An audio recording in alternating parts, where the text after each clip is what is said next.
Yes, types of virus, worm clear हो चुका था। अब प्रोग्राम वायरस, नाम से ही प्रोग्राम वायरस का मतलब ये हुआ कि यह वायरस मेनली प्रोग्राम को अफेक्ट करेगा।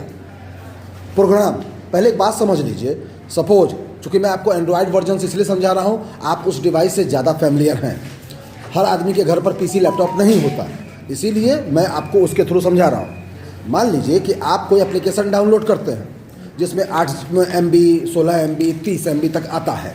मान लीजिए आप गूगल ड्राइव ही इंस्टॉल कर रहे हैं, मैं ऐसे एप्लीकेशन की बात कर रहा हूँ जो यूज़फुल है, या गूगल फोटो आप यूज कर रहे हैं, या गूगल लेंस यूज कर रहे हैं, तो आप डाउनलोड करते हैं, या माई जियो ऐप डाउनलोड करते हैं, तो 16 GB या 16 MB या 20 MB ऐसा ही कोई डेटा हमको दिखाता है। ठीक, तो जो डेटा ले रहा है, तो आपको अपने मन में क्या लगता है कि क्या वह केवल एक फाइल इंस्टॉल करता है, गूगल फोटो, और पूरा का पूरा वह अकेला 18 MB का होता है?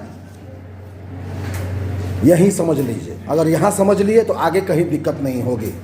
अब इसी को हम टैली करेंगे कि अगर MS ऑफिस हम इंस्टॉल कर रहे हैं, अब आइए MS ऑफिस पर, या सी प्रोग्राम या जावा या पाइथन अगर हम इंस्टॉल कर रहे हैं, तो MS ऑफिस की बात की जाए तो मोटा मोटी एवरेज अप्रॉक्सीमेटली वह आई थिंक 2.5 GB का होता है।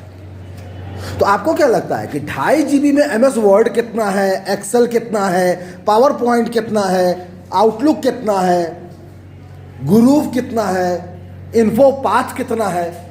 कंफर्म नहीं है? ठीक, तो अब दोनों को टैली करता है, क्योंकि जब तक हम प्रोग्राम नहीं समझेंगे, एक तो हो गया कि the set of instruction in a sequence way for performing some specific task is a program, ये हो गई उसकी थ्योरी। अब हम प्रोग्राम इंस्टॉल कर रहे हैं, अपने सिस्टम में डाल रहे हैं, तो कोई भी प्रोग्राम का 2, 3, 4, 50 पार्ट हो सकता है। मतलब एक फाइल वह होती है जो लॉन्च करती है।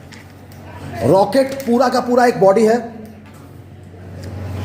लेकिन उसका जो फायर इंडक्शन होगा या जो मोटर होगा वो कहीं ना कहीं छोटा सा पार्ट होगा जिसको फ्यूज बोलते हैं। अगर पूरे मोटर में से केवल हम वो फ्यूज निकाल दें तो लाइट जाएगी उसमें, और लाइट नहीं जाएगी तो क्या वह स्पार्क करके लॉन्च करेगा? उसी तरीके से एप्लीकेशन या प्रोग्राम्स में भी लॉन्चर फाइल होती हैं। जब आप MS वर्ड के आइकन पर क्लिक करते हैं तो यह फाइल बहुत छोटी सी होती है, 10 से 12 KB की। इसका काम बस इतना है कि MS वर्ड या एक्सेल के प्रोग्राम को लॉन्च कर दे। लॉन्च करने के बाद MS वर्ड के जितने भी सबऑर्डिनेट फाइल्स हैं, हेल्पिंग फाइल्स हैं, लाइब्रेरीज हैं, वो पीछे से खुलती हैं। तो अगर केवल हम MS वर्ड की बात करें तो लगभग